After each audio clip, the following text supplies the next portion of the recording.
Video like जरूर कर लीजिए और ऐसे वीडियो लगातार फ्री में पाने के लिए चैनल को तुरंत सब्सक्राइब कर लीजिए और बेल आइकन को जरूर टैप कर लीजिए ताकि आगे भी सारे वीडियो आपको मिलते रहे। यूट्यूब में फॉलो करते हैं तो प्लीज ये वाला फ्री टेलीग्राम चैनल जरूर ज्वाइन कर लीजिएगा। सारे नोटिफिकेशन सारे अपडेट यहीं पे आते हैं, ध्यान रखिए। 27 जुलाई 2025 को फाइनली री एग्जाम यानी पुनर्परीक्षा होगी। 2023 की आरओ की वैकेंसी की प्रीलिम्स परीक्षा फाइनली होने जा रही है। 95 दिवस आपके पास बच रहे हैं 22 अप्रैल से अगर हम कैलकुलेट करें। अगर अभी तक भी कुछ लोगों ने कंप्लीट नहीं किया अपना सिलेबस या फिर अभी भी आप लोग कंफ्यूज्ड हैं कि कैसे करें, कितना पढ़ें, कहाँ से पढ़ना होगा, कहाँ से प्रैक्टिस करनी होगी, सिलेबस कैसे कंप्लीट करके कट ऑफ निकालना सुनिश्चित कर सकते हैं, अगर ये सब डाउट्स हैं तो 22 अप्रैल वाले 2025 वाले पेड बैच में आ जाइए। इसमें एडमिशन अभी ओपन रहेंगे 8-10 दिन और इसमें आकर के डेली 8 से 10 घंटे अगर आप दे सकते हैं छुट्टी वगैरह लेकर के, अभी भी पूरा कोर्स कंप्लीट किया जा सकता है। बचे हुए 95 डेज में 8 से 10 घंटे पढ़ के प्रैक्टिस करके रिविजन करके और जैसा स्ट्रैटेजी वीडियो में बताया गया उसको फॉलो करके, हमारे पेड ग्रुप के रिसोर्सेज को फॉलो करके आप अभी भी कट ऑफ निकालने की स्थिति में आ सकते हैं। कई सारे लोग हैं जो लगातार 1-1.5 साल से पढ़ाई कर रहे हैं लेकिन कई बार वो अंत में अपना आत्मविश्वास खो देते हैं। वो लोग स्ट्रैटेजी वीडियो जरूर देखिएगा, सब कुछ इसमें बताने वाले हैं। अंतिम 95 दिवस की किन किन बातों का ध्यान रखें कि आप निश्चित तौर पर आप कट ऑफ लिस्ट में अपना नाम देख पाएँ। ब्रीफली आपको अगर हम समराइज करें तो 90-95 दिवस जो बच रहे हैं डेली 8 से 10 घंटे आप सभी को देने चाहिए। जो लोग रेगुलर एस्पिरेंट हैं, जो लोग वर्किंग वाले हैं, उन्हें भी कम से कम 6 से 7 घंटे तो यहाँ पर अब निकालने ही पड़ेंगे एनी हाउ। चाहे अपनी स्लीपिंग टाइम में कुछ कम करिए आप या फिर अन्य जो एक्टिविटीज़ हैं उनमें टाइम लिमिट करिए, लेकिन स्टडी की तरफ टाइम देना पड़ेगा। कुछ लोग जो है फेब मंथ में 2024 में पेपर देकर भी आ चुके हैं, आपको भली भांति पता है पेपर किस तरीके का आने वाला है। जीएस का पेपर मॉडरेट से डिफिकल्ट लेवल का ही एक्सपेक्ट करेंगे आप, क्योंकि इस बार जो यूपीपीएससी का प्रीलिम्स पेपर आया था 2024 में दिसंबर में, वो भी मॉडरेट टू डिफिकल्ट साइड आया था। तो जीएस का पेपर मॉडरेट से डिफिकल्ट साइड यानी कठिन स्तर का एक पेपर आपको डील करना है। और जो लोग 2024 में फरवरी में एग्जाम दिए थे उन लोगों ने देखा किस स्तर का पेपर आया था। वो पेपर कैंसिल हो गया, वो अलग बात है, लेकिन वैसा पेपर अगर होता, सफलतापूर्वक हो गया होता तो निश्चित तौर पर कट ऑफ जो है 115, 120 या 110 भी रह सकती थी, जैसा लोग बता रहे थे। बहुत ही कम लोग अटेम्प्ट कर पाए थे क्वेश्चन जीएस वाले में, खास करके हिंदी वाला हमेशा की तरह पेपर आता है, ठीक है, पारंपरिक रूप से वैसा ही आता है, जिसमें करीब आपके 50 सवाल बहुत ही आसान स्तर के होते हैं, 5 सवाल थोड़े से कठिन स्तर के और 2-3 सवाल कुछ बहुत ज़्यादा डिस्प्यूटेड होते हैं, जिसमें एक से अधिक ऑप्शन सही हो सकते हैं। तब भी अगर आप स्टडी फॉर सिविल सर्विसेज के स्टडी मटेरियल से और हमारे प्रैक्टिस रिसोर्स से अगर प्रैक्टिस करके जाएंगे 55 आराम से ला सकते हैं 60 में से। 55 नहीं तो अगर आप बहुत ही कमज़ोर हैं तब भी 50 जो सरल वाले सवाल आएंगे याद करने वाले, उनको आप आसानी से कर ले जाएंगे। तो 50-55 आपको वहाँ पे लाना है हिंदी में हर हाल में। और जीएस में आपको टारगेट करना है कि 140 में से गिरी हालत में 65-70 तो स्कोर किया ही जाए, तब जाके आप कट ऑफ के करीब पहुंचेंगे। कट ऑफ हमेशा ही हायर साइड एक्सपेक्ट करके जाना चाहिए। मैं जो है मॉडरेट डिफिकल्ट पेपर के हिसाब से ये वाला जो अंक बता रहा हूँ 120, अगर आप हासिल करेंगे इसको तो हर हाल में जनरल का और हर कैटेगरी का कट ऑफ तो क्लियर कर ही लेंगे। इससे कम ही कट ऑफ रह सकता है अगर 2024 जैसा पेपर आता है। तो पेपर अगर सरल रहता है, जीएस का पेपर अगर स्तर गिराता है अपना, तो जाहिर सी बात है कट ऑफ थोड़ा सा ऊपर इसमें जाएगी, यही कैलकुलेशन रहेगा। करना कैसे है, क्या करना है, क्या लक्ष्य है, वो तो हमने बता दिया। करना कैसे है, स्टडी फॉर सिविल सर्विसेज के रिसोर्सेज को आपको फॉलो करना है। 2024 में भी जिन लोगों ने किया था उनका पेपर अच्छा गया था जो कैंसिल हुआ, और 2024 के प्रीलिम्स में भी आपने देखा स्टडी फॉर सिविल सर्विसेज का परफॉर्मेंस अब तक के सबसे टफ पेपर में भी स्टडी फॉर सिविल सर्विसेज के मैक्सिमम सवाल आए थे और उतना आप आराम से कर सकते थे जितना कट ऑफ के लिए पर्याप्त है। जैसे मैंने आपको बताया 140 प्रश्नों का जो जीएस वाला पेपर है उसमें आपको 70 से ज़्यादा नहीं चाहिए, 70 एकदम सही सवाल अगर आप निकाल रहे हैं। और जैसे हमने बताया कि अगर आप 55 के करीब पहुंच रहे हैं हिंदी में, आपका कट ऑफ क्लियर हो जाएगा। लेकिन जीएस में जिस स्तर का पेपर आ रहा है 70 लाने में भी आपको अच्छी खासी मेहनत करनी पड़ेगी और एग्जाम में भी आपको अपना इंटेंट दिखाना पड़ेगा, आपको अपनी समझ दिखानी पड़ेगी कि आप जो क्वेश्चन कठिन वाले हैं उसको छोड़ कर भी आ पाएँ। क्योंकि कई सारे लोगों के साथ दिक्कत ये है कि उन लोगों को 140 में से 80-85 सवाल आते हैं, लेकिन जानबूझ करके कई बार वो लोग गलती कर देते हैं, जो सवाल नहीं आते हैं उसको भी अटेम्प्ट कर लेते हैं, जिससे उनका निगेटिव मार्किंग में स्कोर चला जाता है नीचे की तरफ। तो जीएस के पेपर में, कठिन पेपर में 140 में से 70 लाने के लिए भी आपको अच्छी खासी पढ़ाई करनी पड़ेगी और प्रैक्टिस भी करनी पड़ेगी। प्रैक्टिस का बहुत महत्व इसलिए भी रहेगा क्योंकि आपको पहले से जो है मन बना करके जाना है और इस तरीके का अपने अंदर जो है क्षमता बनानी है कि आप कठिन वाले सवालों को छोड़ करके भी आ पाएँ। और ऐसा कैसे होगा, बिना प्रैक्टिस करे नहीं होगा। बिना फुल लेंथ पेपर लगाए आप समझ ही नहीं पाएंगे कि कठिन वाले कैसे छोड़े जाते हैं सवाल और सरल वाले कैसे अपने मुट्ठी में किए जाते हैं। ठीक, ये ऐसे नहीं हो पाएगा किसी भी ट्रिक से या फिर मेरे मेथड बताने से नहीं होगा। आपको अच्छी खासी number of test series full length वाली लगानी पड़ेगी, सेक्शनल वाइज भी लगानी पड़ेगी, क्विज ग्रुप से प्रैक्टिस भी करनी पड़ेगी, जिससे आप ये अंदाज़ा लगा पाएँ कि आप हर हाल में अपने जीएस के प्रश्न पत्र में आधे सवाल एकदम सही कर रहे हो, निगेटिव मार्किंग का इफेक्ट हटा करके, तब जा करके एक्चुअल एग्जाम में 70 अंक करीब जीएस में ला पाएंगे, 70-75। ठीक है, तो स्टडी मटेरियल से आपको स्टडी करना है, प्रैक्टिस भी करनी पड़ेगी लगातार। स्टडी मटेरियल से स्टडी इसलिए करना है क्योंकि जो तथ्य पूछे जाएंगे जीएस में, उसमें से कम आधे तथ्य आपको पता हो, और प्रैक्टिस इसलिए करनी है जिससे आप अपने अंदर वो क्षमता विकसित कर पाएँ एग्जाम से पहले ही कि कौन से कठिन वाले सवाल एग्जाम में छोड़े जाते हैं। तो स्टडी फॉर सिविल सर्विसेज का स्टडी मटेरियल आपको फॉलो करना है। स्टडी मटेरियल हमने आपको 2 फॉर्मेट पे दिया है अपने पेड ग्रुप में। पीडीएफ नोट्स फॉर्म में दिया है, सब्जेक्ट वाइज पीडीएफ भी हमने दे दी है, मॉड्यूल वाइज भी दे दी है। आपको जिस भी तरीके से पढ़ना है आप पढ़िए, मॉड्यूल वाइज भी है, सब्जेक्ट वाइज भी है। मेरे हिसाब से अब 90-95 दिवस में आपको सब्जेक्ट वाइज वाला रूट फॉलो करना चाहिए, वो ज़्यादा बेनिफिशियल रहेगा। अब मॉड्यूल वाइज पढ़ने से मेरे हिसाब से ज़्यादा आपको लाभ नहीं मिलेगा।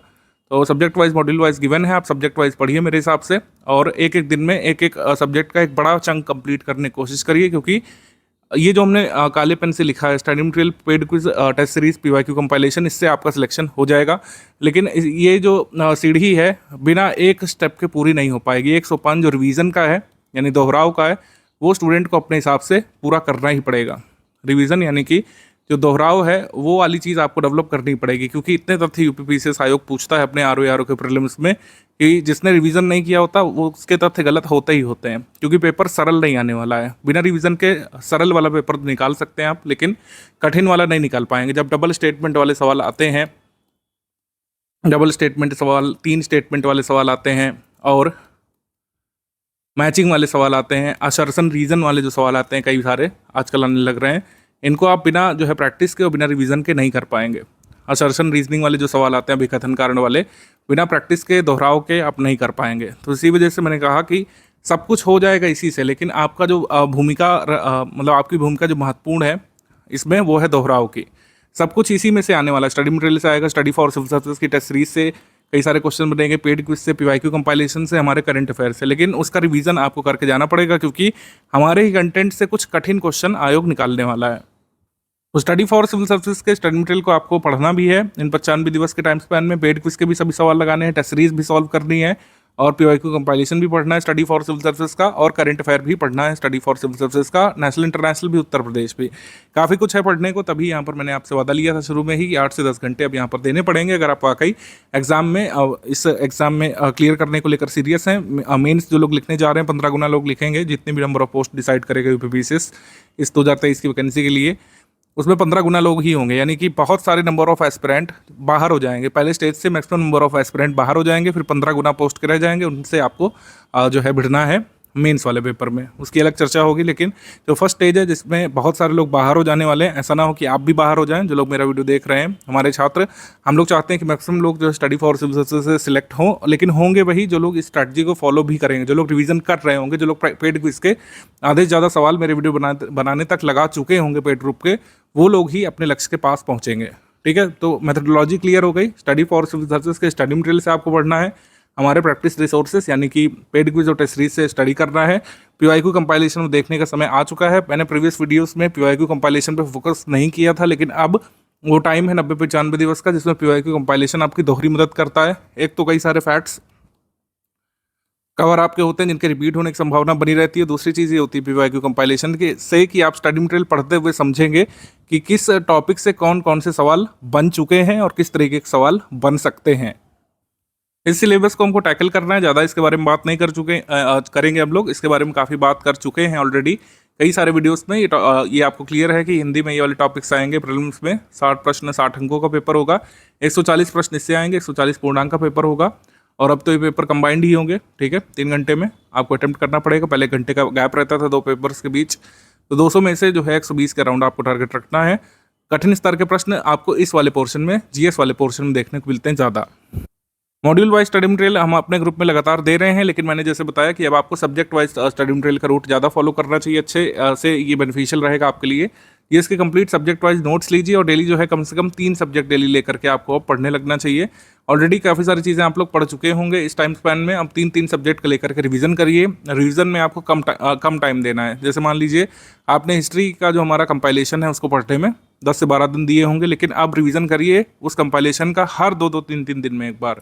जितना ज़्यादा आप दोहराव करेंगे उतना ही ज़्यादा अपने लक्ष्य के करीब पहुंचेंगे, क्योंकि जो फैक्ट्स हैं वो किस तरीके के पूछे जा रहे हैं आपने देख लिया है। कई सारी चीज़ें एक ही क्वेश्चन में पूछने का प्रयास करेंगे। गांधी जी के बारे में पूछेंगे तो एक फैक्ट नहीं पूछेंगे, कम से कम 2-3 तथ्य उनके बारे में पूछेंगे। साइमन कमीशन के बारे में इस बार क्या पूछा था जो कैंसल्ड पेपर हुआ, कि साइमन कमीशन ने भारत की कितनी बार यात्रा की और कब से कब तक यात्रा की।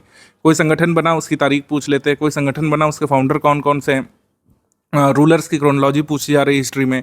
ज्योग्राफी में कई सारे फिनोमिना पूछे जा रहे हैं, यानी कि कंसेप्ट पूछे जा रहे हैं। कहाँ पे बारिश होती है तो क्यों होती है, कहाँ पे वेजिटेशन कैसा पाया जाता है, वेजिटेशन, क्लाइमेट, और कह सकते हैं वहाँ की मृदा में क्या क्या संबंध है। कंसेप्चुअल क्वेश्चन साइंस से भी पूछे जा रहे हैं। सारे तथ्य गिवन हैं हमारे स्टडी मटेरियल में, उसमें आपको कोई भी चिंता करने वाली बात नहीं कि एक ही क्या सर हम इसको मिस कर देंगे, ऑब्वियसली नहीं। जितना कट ऑफ के लिए ज़रूरी है उतना आप कभी नहीं मिस करेंगे हमारे नोट्स में से। हमने सारे प्रूफ वगैरह दिए थे। कट ऑफ से बहुत ज़्यादा का हमारे एग्जाम के स्टडी मटेरियल से आता है, लेकिन उसको रिटेन करने की जिम्मेदारी, जैसे मैंने कहा, स्टूडेंट्स की है। जितना आप रिवीजन करेंगे उतना ही अपने एग्जाम में कट ऑफ के करीब पहुंचते जाएंगे। सारे तथ्य आ जाएंगे हमारे स्टडी मटेरियल से, कभी हमने नहीं क्लेम किया है, और सारे तथ्य आपको करने ही नहीं है, क्योंकि कुछ तथ्य तो गलत भी पूछ लेता है यूपीपीएससी। आरओ के एग्जाम में 2024 वाले में भी 1-2 डिस्प्यूटेड सवाल आए थे जिनके कैंसिल्ड होने की संभावना बन रही थी। जैसे गांधी जी वाला प्रश्न आप देख पा रहे हैं, इसमें हिंदी और इंग्लिश में अलग अलग विरोधाभासी स्टेटमेंट लिखे हुए हैं। कारण में, रीज़न में अभिकथन तो सही है, ठीक है, लेकिन कारण में यहाँ पर हिंदी और अंग्रेजी में विरोधाभासी स्टेटमेंट लिखे हुए हैं। ऐसे ही एक और सवाल में देखने को मिला था। तो जब 140 प्रश्नों के जीएस के पेपर में पूरे क्वेश्चन ही सही नहीं होते तो आप पूरे कहाँ से कर ले जाएंगे। पूरे करना ही नहीं है, लेकिन जितना कट ऑफ के लिए ज़रूरी है, मैंने बताया 50-55% ही ज़रूरी है अब मॉडरेट से डिफिकल्ट लेवल पेपर में, उतना आपको लाना पड़ेगा और उतने की ही मंशा यहाँ पे रखिए। फुल इन टेस्ट सॉल्व करते समय भी अपना मोरल नहीं गिराइएगा। आपको ये ध्यान रखना है कि हमें जो है आधा ही चाहिए। जीएस में कठिन स्तर का ही पेपर आएगा, इसी वजह से स्टडी फॉर सिविल सर्विसेज के टेस्ट भी कठिन स्तर के ही दिए गए हैं। करंट अफेयर की बात करें तो करंट अफेयर में आपको ज़्यादातर क्वेश्चन सही निकालना है, क्योंकि जो करंट अफेयर है, अगर हम बात करें international national current affair, Uttar Pradesh current affair मिलाकर के करीब 19 से 20 सवाल आपको देखने को मिल सकते हैं। और अगर आप इसमें 15-16 सही कर ले गए तो आप कट ऑफ का जो मार्किंग है आपका, मतलब हमको जो 70 चाहिए, उसमें से एक बड़ा हिस्सा तो करंट अफेयर से ही निकाल ले जाएंगे। तो करंट अफेयर के ऊपर बहुत अच्छे से फोकस करिए आप लोग, क्योंकि इसमें ज़्यादा स्कोर करने के चांसेस बने रहते हैं हमारे स्टडी मटेरियल से। अभी आपको क्या दिया गया है ग्रुप में, आपको दिख रहा होगा कि जुलाई से हमने जो है मार्च तक का दे दिया है, और चूँकि 27 जुलाई को आपका पेपर है, हम आपको जो है करंट अफेयर कंपाइलेशन हर हाल में जो है करीब 11 या 12 तारीख तक, या उससे पहले ही कोशिश करेंगे ग्रुप में देते हैं। 11 या 12 जुलाई 2025 तक आपको टोटल करंट अफेयर की कंपाइलेशन मिल जाएगी, नेशनल इंटरनेशनल करंट अफेयर की। एक ही पीडीएफ कुल मिलाकर दे देंगे, उसी को आपको रिवाइज करना पड़ेगा 1-2 बार, और उसी से ये 15-16 वाला लक्ष्य जो है हासिल हो भी जाएगा, ठीक है। लेकिन तब तक आपको करना क्या है, जो मंथ वाइज करंट अफेयर है उसको पढ़ते रहना है। अभी खाली नहीं बैठना है कि करंट अफेयर में सर कंपाइलेशन देंगे बस उसी को पढ़ लेंगे, बाद के लिए मत रखिए ज़्यादातर चीज़ें। अगर आप मंथ वाइज पढ़ते जाएंगे तो ये कंपाइलेशन को रिटेन रखना, इसको याद रखना आसान हो जाएगा। अगर सिर्फ इसी के मत्थे रहेंगे कि जो 15 दिन जब बचे होंगे वो हमको मिलेगा, सिर्फ हम वही पढ़ेंगे, तब थोड़ी समस्या हो सकती है यहाँ पर, याद करने में थोड़ी सी प्रॉब्लम हो सकती है। मंथ वाइज पढ़ते रहेंगे तो ये जो करंट अफेयर की कंपाइलेशन लोग देंगे, ये बहुत आसानी से आपको याद हो जाएगी। जैसे मैंने शुरू में बताया था कि क्विज प्रैक्टिस का बहुत यहाँ पर महत्व है। टेस्ट सीरीज आपको लेटेस्ट ट्रेंड और पैटर्न के हिसाब से लगानी है। लेटेस्ट ट्रेंड और पैटर्न के हिसाब से स्टडी फॉर सिविल सर्विस की टेस्ट सीरीज आपको दी जा रही है, मतलब ऐसी टेस्ट सीरीज जिसमें आप 50%, 55% से ज़्यादा सवाल एक बार में सही कर ही ना पाएँ। जीएस वाली अगर हम बात कर रहे हैं टेस्ट सीरीज में, तो वो ऐसी टेस्ट सीरीज जो है सिर्फ study for civil service institute आपको मुहैया करा रहा है, क्योंकि लेटेस्ट ट्रेंड ऐसा ही है। आप 55%, 60% से ज़्यादा कर ही नहीं सकते हैं, ठीक है। ह्यूमनली पॉसिबल इतना ही है, क्योंकि इतना ही कट ऑफ आपको क्लियर करना है, ठीक है। लंबे क्वेश्चंस आपको एग्जाम में देखने को मिलेंगे, टफ ट्रिकी क्वेश्चन भी देखने को मिलेंगे। जैसे मैंने बताया कि जब 50-55% ही आपको स्कोर करना है तो वो सारे क्वेश्चन कई बार आपको छोड़ने भी पड़ेंगे, ठीक है। 50-55% ही हमको चाहिए, तो कई सारे ऐसे तथ्य जो आपने कभी सुने नहीं है उसको एग्जाम में आप छोड़ भी सकते हैं, बशर्ते आपको ये क्लियर रहे, आपको सनत रहे कि 50-55% सवाल हमको हर हाल में सही करने हैं। यानी 140 प्रश्नों में से हमको 70 सही सवाल निकालने की कोशिश करनी ही है। 65-70 सवाल हमको निकालना है हर हाल में, निगेटिव मार्किंग का इफेक्ट हटा करके, और इतना किया जा सकता है हमारे स्टडी मटेरियल से। कुछ तथ्य एग्जाम में हमारे स्टडी मटेरियल से नहीं आएंगे, किसी के स्टडी मटेरियल से नहीं आएंगे। कुछ तथ्य जो पूछे जाते हैं वो एग्जामिनर के दिमाग की उपज होती है, वो आंसर की में ही क्लियर हो पाता है कि क्या उन्होंने पूछा और क्या उसका उत्तर है। ऐसे क्वेश्चन से दूर रहने का प्रयास करिएगा। आप कुल मिलाकर के ये ध्यान रखिएगा कि ओएमआर पर आपके 70 सही सवाल अगर निकल रहे हैं तो उससे ज़्यादा रिस्क लेने की ज़रूरत नहीं है। डिफिकल्ट लेवल का पेपर आता है तो, अगर इजी लेवल पेपर आता है तो वहीं पर आपको निर्णय लेना पड़ेगा कि हमको ये जो आंकड़ा है ये 70 से लेकर 90 तक भी ले जाना है, अगर पेपर जो है ईजी प्रतीत होता है आपको वहाँ पे। तो ये जो कैलकुलेशन है इसको बेस्ट रखने के लिए या फिर इस पर अपना कह सकते हैं माइंडसेट अच्छी तरीके से मजबूत करने के लिए आपको कई सारे फुल लेंथ टेस्ट लगाने पड़ेंगे। इसी वजह से स्टडी फॉर सिविल सर्विस ने जीएस के काफ़ी सारे फुल लेंथ टेस्ट अपनी टेस्ट सीरीज में डाले हैं। 64 टेस्ट हम लोग कराएंगे जिसमें 28 फुल लेंथ टेस्ट हमने दिए हैं जीएस वाले। तो इन 28 फुल लेंथ टेस्ट को अटैम्प्ट करने के बाद आपको अपने आप ही ये जानकारी हो जाएगी कौन से तथ्य जो अटैम्प्ट करने लायक होते हैं, कौन से तथ्य छोड़े जाते हैं और 140 प्रश्नों के कठिन पेपर में 70 सवाल कैसे सही निकाले जाते हैं। ठीक है, सरल सवाल कैसे छांटे जाते हैं पूरे पेपर में से, ये आप सीखेंगे इन 140 प्रश्नों के 28 सेट लगाने के बाद। इसी वजह से 28 फुल लेंथ टेस्ट हमने दिए हैं। 10 सेक्शन वाइज टेस्ट है, इनको भी जरूर लगाइएगा। ठीक है, और हिंदी के टेस्ट जरूर लगा लीजिएगा। हिंदी के टेस्ट और हिंदी का जो क्विज ग्रुप में हमने क्वेश्चंस कराए हैं, मतलब हिंदी के क्विज वाले क्वेश्चंस आपने सॉल्व कर लिए और जो टेस्ट सीरीज वाले सवाल सॉल्व कर लिए। तो मैं कह रहा हूँ कि सिर्फ इतना भी करके जो है 55 नंबर लाया जा सकता है। और अगर आपने स्टडी मटेरियल रिवाइज कर लिया तो सोने पे सुहागा है, फिर तो आपको 55-57 लाने से कोई रोक ही नहीं सकता है। तो इतना आपको कर लेना है और बिल्कुल किया जा सकता है। डेली 8 से 10 घंटे में आप स्टडी मटेरियल का प्रिंट लेके सकते हैं, जो ऑनलाइन भी पढ़ सकते हैं। सारी चीज़ों को एकदम वेरीफाई करके हमने दे दिया है। कोई भी छोटा सा एरर करेक्शन है वो ग्रुप में तुरंत ही दिया जा रहा है। क्विज ग्रुप में जरूर देखते रहिए।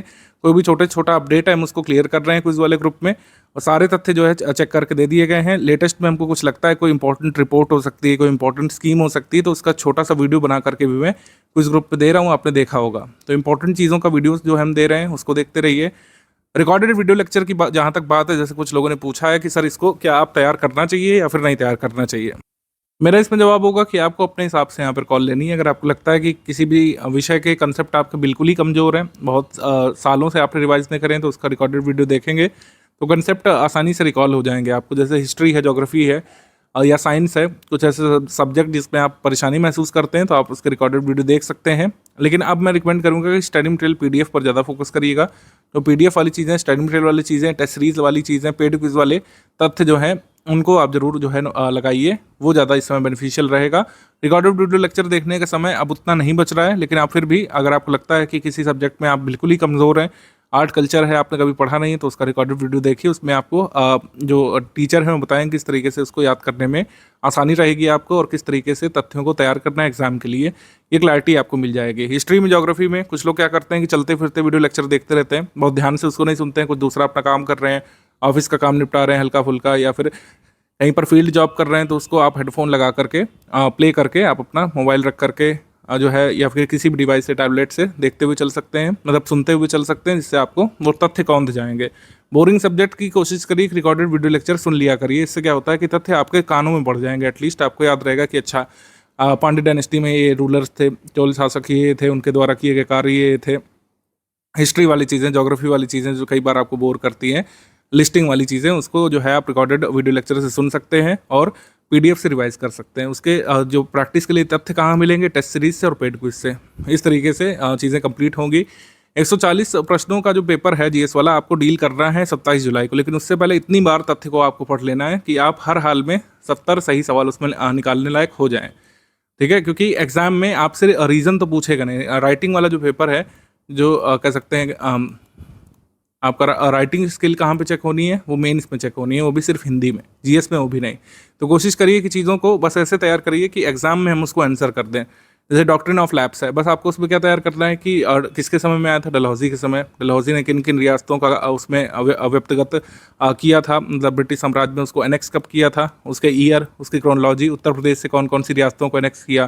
जैसे अवध को जो एनेक्स किया गया था कुप्रशासन के आधार पर, जेम्स आउटरैम की रिपोर्ट पर। तो ऐसे ऐसे तथ्य आपको पढ़ते हुए चलना है, और बस ये देखना है कि डलहौजी के बाद अगला गवर्नर कौन सा आया, गवर्नर जनरल या वाइसरॉय कौन सा आया, उसने क्या क्या काम किया अपने टेन्योर में। सारे तथ्य गिवन है पीडीएफ में ऑलरेडी, रिकॉर्डेड वीडियो लेक्चर में उनको बताया गया है। बस आपको सुन लेना है, समझ लेना है, आत्मसात करने की कोशिश करना है, शांत बैठ करके मन में सोचना है, और जब पेड क्विज लगाइए, टेस्ट सीरीज लगाइए और डॉक्ट्रिन ऑफ लैप्स से संबंधित क्वेश्चन आ जाए उसको अच्छे से सॉल्व करने का प्रयास करिए, आंसर की से उससे मिलाइए। ठीक, तो इसी विधि से जो है पहले भी लोगों ने एग्जाम में क्लियर किया है। कई सारे टॉपर्स को भी आपने सुना होगा, कुछ लोग कह रहे हैं कि कुछ तथ्य रटने ही पड़ते हैं, ये बात सच है।